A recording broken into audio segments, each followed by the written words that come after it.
Salary क्या है हमारे लिए? एक एक्सपेंस है। क्या है एक्सपेंस? मतलब हम सैलरी क्या कर रहे हैं? दे रहे हैं।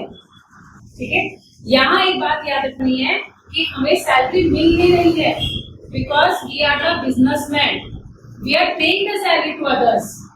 You have to think that you are the businessman before doing the accounts.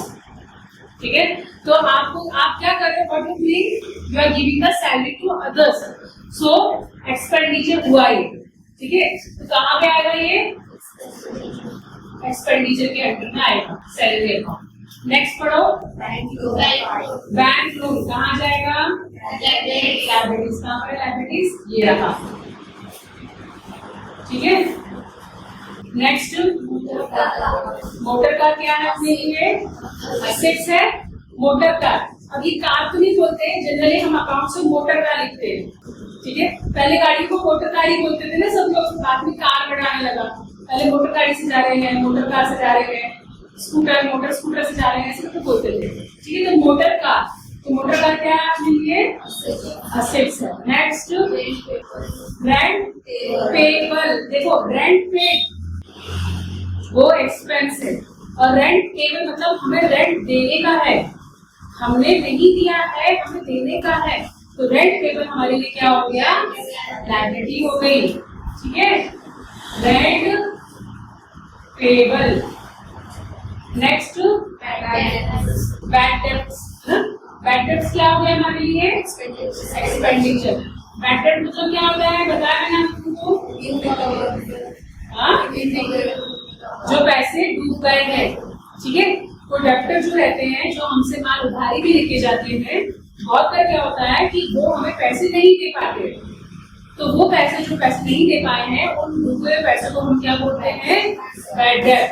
ये हमारे लिए क्या हो गया? एक्सपेंडिचर हो गया। Next copyright. कॉपीराइट कहाँ जाएगा? असेट्स में। जैसे कि तुम्हारी कोई कंपनी है, उसका कोई भी कॉपीराइट कर सकता नहीं। ठीक है, तो जिसको राइट मिला है वो ही कर सकते हैं, that is known as the copyright. तो it is an assets. Next interest receive हो रहा है, कहाँ जाना चाहिए? इनकम में। Interest receive. इंटरेस्ट पेड होता तो एक्सपेंडिचर। इंटरेस्ट है रिसीव हुआ है, मतलब हमें इंटरेस्ट कहीं ना कहीं से मिला है, ब्याज मिला है। ठीक है, तो वो हमारे लिए क्या है? वो इनकम है। नेक्स्ट डिविडेंड रिसीव है ना, तो रिसीव बोला है वो भी यही जाएगा, डिविडेंड रिसीव। नेक्स्ट प्रीमाइसेस क्या होता है? प्रॉपर्टी रहती है, असेट्स रहता है, ये हमारा प्रीमाइसेस लिखा हुआ है ना, ऐसे होते ना, तो क्या है आपके लिए? असेट्स है, तो वो भी यहाँ जाएगा। Next insurance premium. अच्छा, इंश्योरेंस प्रीमियम क्या होता है? पहले तो ये बताओ, हम जब इंश्योरेंस निकालते हैं, है ना, इंश्योरेंस लाइफ इंश्योरेंस रहता है। ठीक है, आपने सुना होगा ना, लाइफ इंश्योरेंस रहता है, एजुकेशन, बहुत सारे ऐसे इंश्योरेंस रहते हैं जो हम लोग देते हैं। ठीक है, तो अगर हम इंश्योरेंस का प्रीमियम पे कर रहे हैं, तो वो हमारे लिए क्या हुआ? Very good, expenditure. Insurance premium. अब यहाँ ऐसे वर्ड लिखा नहीं रहता बहुत बार कि पेड पेड, हर जगह रिसीव के लिखा रहता है वर्ड, तो यहाँ समझना है कि पेड किया है हमने, तो ये हमारा क्या हुआ? एक्सपेंडिचर।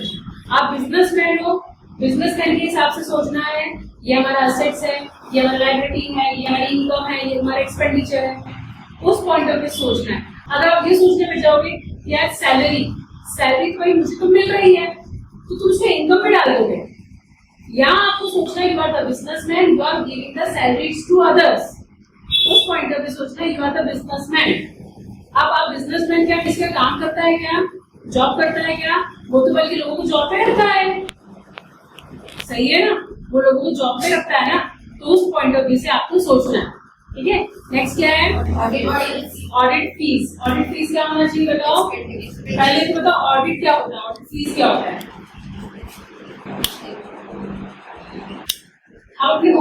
अकाउंट चेक करवाते हैं, है ना, करेक्शन करवाते हैं, तो ऑडिट जो ऑडिटर होते हैं ना उनको फीस देनी पड़ती है, जो ऑडिट करने आते हैं, तो वो फीस है। वो फीस हमारे लिए क्या हुआ, खर्चा हुआ ना, एक्सपेंडिचर हुआ ना, तो इसलिए हम उसको कहाँ लिखेंगे, एक्सपेंडिचर।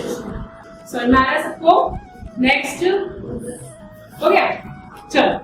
अच्छा, इसमें कोई ऐसा है जो आपको समझ में नहीं आया? सब समझ में आ गया, सबको क्लियर हो गया, ठीक है। सब चीज अपने हिसाब से वैलिड है और वो चीज वहीं गई हुई है, क्लियर। और जो चीज मैंने आपको स्टार्टिंग से अकाउंट्स बताया है, समझाया है, रूल्स सिखाए हैं, कंसेप्ट सिखाया है, ठीक है, क्लासिफिकेशन सिखाया अकाउंट्स के, उसके अकॉर्डिंगली हमें सब सोचना पड़ता है। और वो तो मैंने आपको इजीएस्ट वे में बता दिया कि कोई नया बंदा रहा तो समझ जाएगा, ठीक है।